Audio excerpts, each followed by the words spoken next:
Welcome to 10 Things We Love, and it is about Slipknot. As always, I am joined for the music side with Brendan. Oh yeah, it's me. Yes, you're the music guy. I haven't been replaced on the music yet.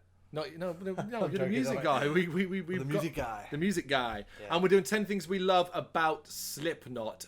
Again, he's one of the big bands we were always going to come to, and it just seemed, wasn't even the right time, but hey, the Slipknot train's rolling, so why not? Yeah, exactly. Why the hell not? So, do you want to go first? Yeah. Yeah, Let's go on. for it. Yeah. So, oh god, now you throw me. I always write them down as like 1 to 10, and then I think, which one should I do? I'll go first while you're looking. Right, my first one's really easy. It's the first ever Slipknot video I saw, and I was blown away by it. I still love this video now, and it's the Wait and Bleed video. It was a live video done in some, I think, festival in like some outside place, white fence, water cannons, fucking incredible. Not craziness. Yeah, we got some crossover already. We're probably going to get this a lot. Yeah. I think. So I did call out that one specifically, but I just said that I actually like a lot of their videos. Yes. I think Slipknot do videos well. I did say Wait and Bleed, Duality, just as two in particular. Duality's a great one, yeah. I love it because they do tend to, like, a lot of their videos, whether they're live or not, like as in the live environment, like Wait and Bleed is, a lot of the videos seem to incorporate a lot of fans. Yeah. It's like muddy, filthy fans all around the back. I like it. It almost, it suits them. Do you know what I mean? They're usually very raw. Yeah. And, they kind of theme a little bit to the horror in a lot of them as well, which is obviously cool for us. Spit It Out was obviously had a lot of Shining references. Yeah. I think they do videos well, very well. Yeah. Yeah. Cool. All right. Well, that's us doubling up. Yeah. You go next then. So I guess the obvious one. I know it wasn't technically their debut. Go on. But their kind of self-titled debut, the one that we would most people claim to be their debut, and Iowa, 2 albums in a row, basically, that I think are just both phenomenal. Okay. I really do, and I think when they came out, they had a massive impact. Not just about the band, but the albums themselves had a massive impact, and basically revitalized metal in some corners where it was toiling a little bit. You know. Yeah. We talk about bands that have, like, you know, hoping for one good album and that, but they had 2 in a row. And I actually personally prefer Iowa to. Oh, I do, yeah, Slipknot as well. Yeah. But they are fire. They're the master of puppets for Slipknot. Do you know what I mean? The blackening. I agree. I kind of had. I'll use this one now because it is kind of doubling up. But I had the first half of the self-titled album is untouchable. Yeah. Like the first half in particular, the first say 6-7 tracks, untouchable. Like they are arguably some of the best songs Slipknot I've ever done. I agree with you what you said. I actually prefer Iowa. I can put it this way, I don't remember a lot of where I got albums and stuff. I remember I bought my first ever album and single when we came to this country, weirdly enough. Yeah. I remember where I bought Iowa. I bought Iowa from a Woolworths in Orpington while I was in college still. I bought it on a lunch. I bought Iowa then. I still got a lot of love for that album. That's cool. We technically double up there again, so I'll go to my next one. They're a sight to behold live. Nowadays more than ever because they're such a unit, they become such pros at this. Slipknot live is a pretty fucking incredible experience. From how each member acts, how they structure stages, from little small things like what song is it? Off All Hope Is Gone, the big hit of that Psychosocial. Yeah. One of the things I loved during that album period was the fact that 2 of the band members would put those drums around their necks or walking on the stage hammering like that, or the spinning drums that are on top of banging. Just looks so fucking cool. And as much as criticism we have at him, Corey Taylor with that mask on, that's a man that commands that fucking stage. He definitely looks the part. They're just, as a unit live, I just think, I've seen them live a handful of times at festivals and at their own shows, and I've never been disappointed. I've never come away going, oh, that was shit, or that was, I was like, that was awesome, you know? Yeah. Well, guess what? Oh my God. Yeah. I wrote pretty much the same thing. They're an amazing live band. Untold energy, great stage show. More like a circus sometimes than it is a show, like a gig. You know, but yeah, amazing live. I do wish I had the opportunity to see them when they were at that young stage, because I've only ever seen them. I saw them. When did I see them? I can't remember. It was an Ozfest, but it was like when I was a kid, man. What? Oh wow! So it would have been the Slipknot time. Yeah. So they, this was back in the first masks, the red boiler suits, everything like that. Oh wow, that's amazing. Best I've got is Iowa during that period at London Arena. But that was that was already becoming them being a bit more structured and stuff. That wild, like, man, you were kids, so I doubt you can remember much. But man, to see them during that wild stage where they were throwing themselves around, puking in masks. I mean, I wasn't a massive fan of them at the time, but I knew who they were. Yeah, that's what we were there for. That was one of the main bands that we went there to see. Wow. It's that festival. You know that big story about me walking from Luton. Yeah. That's where it go was. Back and check that story. All right, go on. And we double up again. So let's see if you've got one that I don't have. Okay, this is probably not, but let's go for it. So the whole image and the antics that Slipknot got onto, not just on stage, but actually generally the way that they carried themselves, especially in the early years. Yeah. I, as a young, anarchy kind of driven, rebel or whatever you want to be back then, like, I loved it. Yep. That was the shit that pissed your parents off. Yeah. Do you know what I mean? That was the shit that when, like, my indie loving friend or whatever was like, show me something metal, that's the shit I played. Yep. Because I wanted them to react and be like, what the fuck is Yeah. this? And Slipknot were the band that you could do that with, and you knew you was getting a reaction, man. Oh, 100%. Do you know what I mean? And I love that about them. I love the fact that they came out and they were like this whole new vein of chaos. Yeah. That did nothing like that. People just didn't get this. They did not get this. It's Yeah. like, we knew metal was crazy, but what the fuck? Yeah. And I loved it. Absolutely. While it doesn't double up, this ties into this next my one then. So if you could picture a scene where, like, a non-metal fan's trying to mock you and be like, what bands are you like? Oh, you into Cradle of Filth? Or what do they often say? Oh, you into that Slipknot band with the masks and stuff? They're often the go-to band when non-metal fans are referencing the harder side of metal. Yeah. And that's, like, the fact that that's an acknowledgement of them, in a way like Cradle of Filth, when the Cradle of Filth t-shirt, I remember the story, popped up on Coronation Street. Yeah. And it was like, I was proud. I was like, fucking look at those idiots, and when people like say, oh, you into that Slipknot, are you? Like, that shit, like, I love that. I'm like, yeah, cool, that's cool. Like, they're such a huge name that that's what a person who knows nothing about metal goes to. Yeah. Fucking incredible. Yeah. No, I agree. Not really similar to that, but in the same vein of the stuff that we're talking about at the moment with what they did and that. I wrote down that basically, I think that this might be controversial because I don't think it was all about the music originally. I think their image, their way of being, drew in a huge amount of people, a huge fan base basically to them, that will then have probably, we talked about this in other ones, probably then gone on to listen to metal that maybe they wouldn't have. I think Slipknot basically just sucked. They bridged this kind of divide between maybe things that were a little bit not metal and being metal. So I know people that don't like metal but like Slipknot. I know they like the fact that they, especially in the early stuff, there's like a DJ, they like the fact that it bridged it so they could get on board with Slipknot, whereas they didn't like metal. I also know a few people who then went on to become big metalheads. Who would now, if you ask them, would say they hate Slipknot. Because they, they're more. They move, truth. Yeah. Do you know what I mean? But that has to happen. A band has to have that draw. Yeah. And I think Slipknot, the way that they were, they grew metal, they grew the genre. Yeah. And that can only be a good thing, Well, my next one ties into that, and I put they were a major factor in my personal taste moving towards the heavier side of metal. When I think, like, previously hearing the self-title, like, that at the time was one of the heaviest things I heard. I can only really think of maybe like Linkin Park, so I was maybe listening to, probably Korn, and I know Korn's self-title was heavy, but Slipknot self-titled and Korn self-titled, they're polar opposites almost in style and sound in regards to that.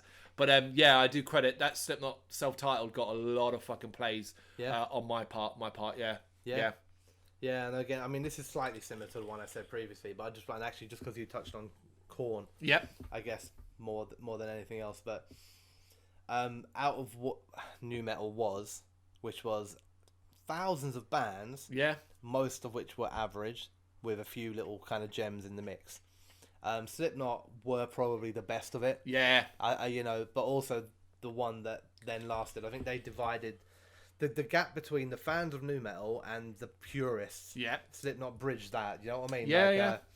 And out of everything that lasted or whatever from nu metal, I think they were the best to come out of it. I think if I remember correctly, there's a top 10 nu metal albums on the site, and I'm 99% sure Slipknot is number one. Yeah, I wouldn't be surprised. It's like, if it's not that, it's probably Follow the Leader as number two, or would have been Follow the Leader. But I'm pretty sure it's Slipknot because it is acknowledged as the best thing we got out of that phase. Yeah.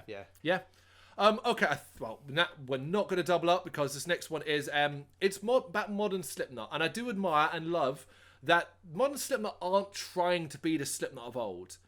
They're not trying to be like, oh, we can do this. They're older, more settled, and wiser, and it shows. Whether or not you like a lot of their modern output is irrelevant. It's the fact that they clearly know we ain't.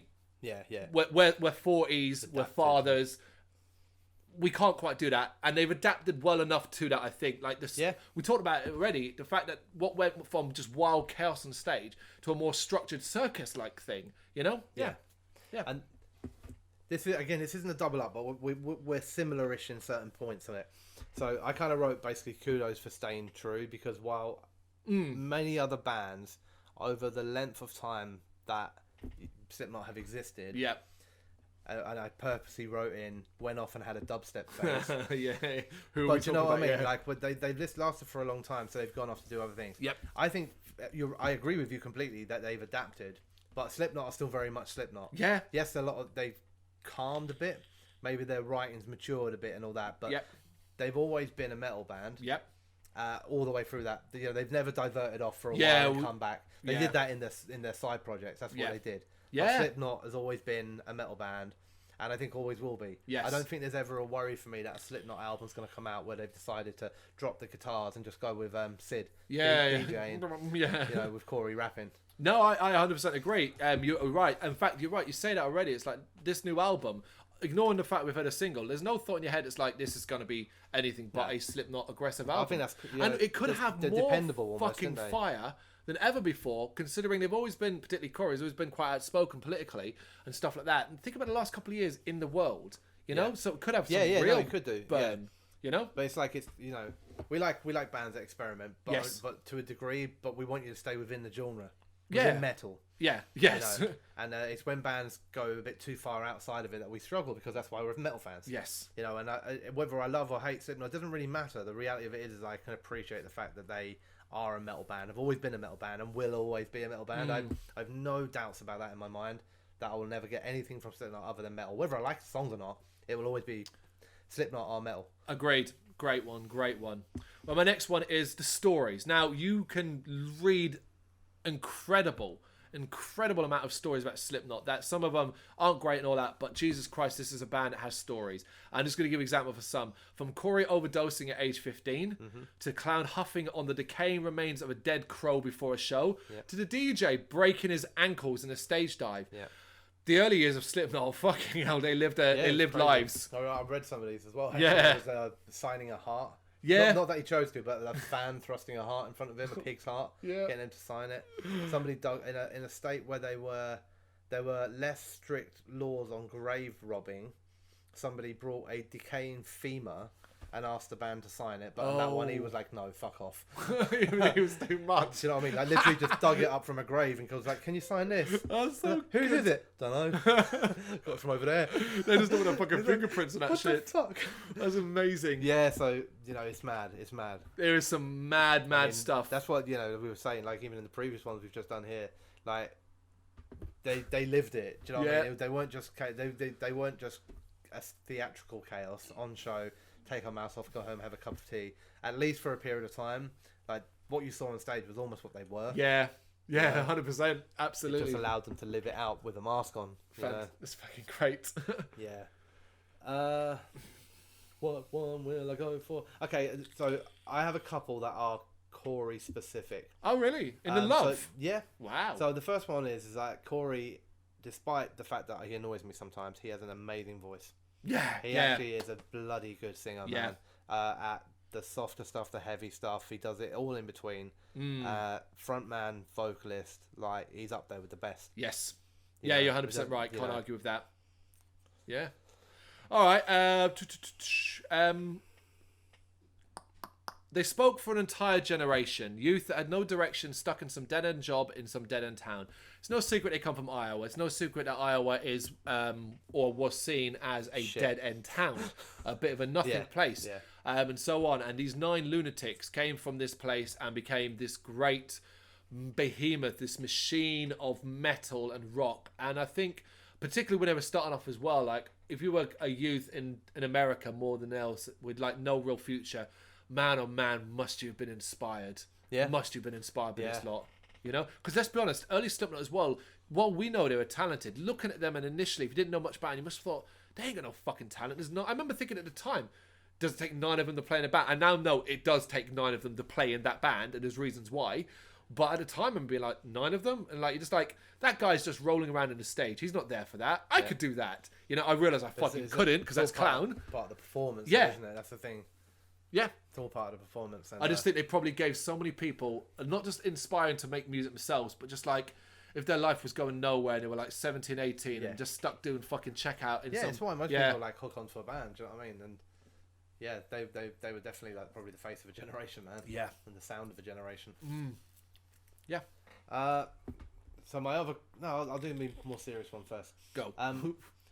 I love when Slipknot drop the chaos a little bit. Okay. And go for the slower, darker Oh, stuff. like Vermilion and stuff like that. Gently. I specifically pulled out Gently from Vermilion Iowa. Part 2. Oh, Gently, yeah. And Scissors from the first album, just as 2.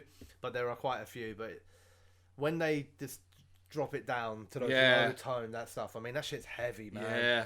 Yeah, other stuff is like, it's heavy, don't get me wrong, but it's different. It's a bit out there. Whereas, when, like, Gently in particular, I remember the first time I heard that, it was just like a slow building kind of stuff. Probably the first time I'd heard Corey properly sing, because he sings at the beginning of it. Yeah. And then it builds and builds and builds into this explosion. I mean, it's fucking brutal. Yeah, it's a fucking great song. That, to me, that tone that they go for there, that slow down stuff, is the best of Slipknot. So yeah, that always stands out for me, man. I listen to their albums and I look for them sorts of songs. I'm like, I wonder if there's a Gently on here. Would you say that's like your favourite Slipknot song? No, it's not actually my favourite Slipknot song. I can't remember if it's called this now, because it's on... My favourite Slipknot song is... it's either called Diluted or Prosthetic. I can never remember which one it is. It's actually at the back end of the first album. Prosthetic, yeah, Dilute or Diluted? It's one of them too. Really, the back end? Like, yeah, which is strange, because actually like a lot of the best stuff is at the front end. Yeah. But also a lot of the most overplayed stuff is at the front of it. Of course it is, yeah. Out, Wait and Bleed, Sick, all that. yeah. Yeah, and I can't remember. I mean, I was actually listening to it today on the way to work, because it came up in a random shuffle. And it just reminded me. I was like, this is like my favourite song. But I can never remember which one it fucking is. I'm going to look on my phone. While you're doing that, then I'll tell you. The reason why I ask, my number 8 or 9 actually is a specific song. It's been my favourite Slipknot song pretty much from the moment I heard it. Opposite to you, my favourite Slipknot is the ones where they just let almost like rage just overtake them, and it's the song People Equals Shit of Iowa. And there's a second part, the second kind of chorus of that, where it comes in with just the drums, the dun, dun, and Corey just fucking screams while the guitars hit.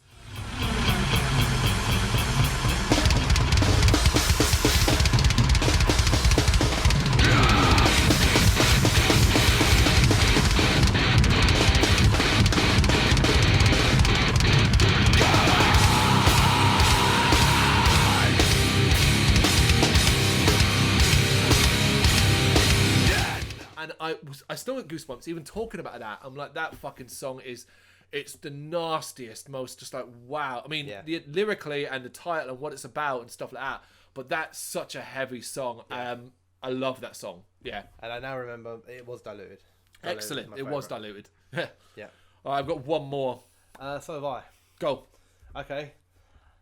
Bit more tongue in cheek, but I do mean it. I like the fact that Corey is basically an antagonist. He's like a one-man news generator, and within that, it makes for some occasionally interesting but often comical topics. One of my favourite of recent times being the Nickelback beef. Oh, brilliant! You know, the back and forth between him and what's his name, Chad Kroeger. Yeah. And I know that.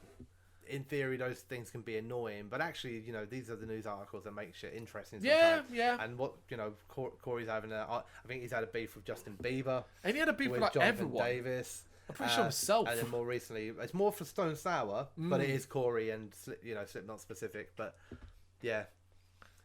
So go Corey. He's not spoken, motherfucker. Keep making those headlines. Cool. Well, my last one for the Love series is that the band Slipknot know when to step away and go do something else to recharge the batteries. Slipknot can disappear for a good few years and go do their side projects, go do their Stone Sours or their movies or their My Rabbit one that the clown did and stuff like that. And Slipknot can be completely forgotten about. The masks drop and they're just out there doing that stuff with all whatever, and then they get back together and it's like, okay, time for Slipknot, like we are at this period now.